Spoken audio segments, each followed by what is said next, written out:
Hello and welcome back to another video.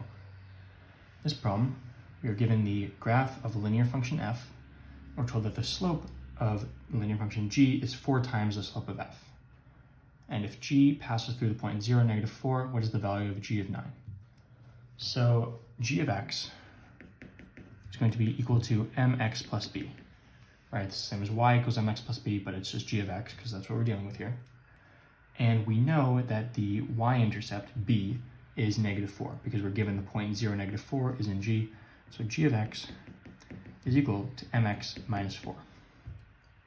So we know that we have this equation and we just need to find m, which is the slope.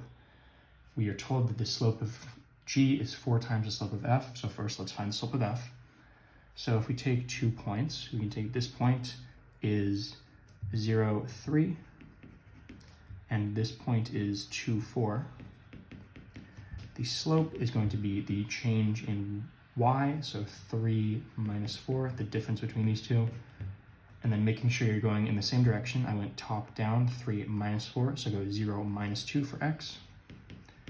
3 minus 4 is -1, 0 minus 2 is -2. These negatives cancel, and you get the slope is equal to 1/2. This is the slope of f, this is what we have the graph of, and the slope of g is 4 times that. So 1/2 times 4 is equal to 1 times 4 is 4 over 2. 4 divided by 2 is 2. So we know our slope of g is 2, so therefore the equation is 2x instead of m minus 4. And when we want to find g of 9, we simply plug in 9 where we see x, and we get 2 times 9 is 18, minus 4, 18 minus 4 is 14. So g of 9, based off the information we've given, is 14, which you can line up with C is going to be your final answer. As always, thank you for liking and subscribing, and I'll see you in the next video.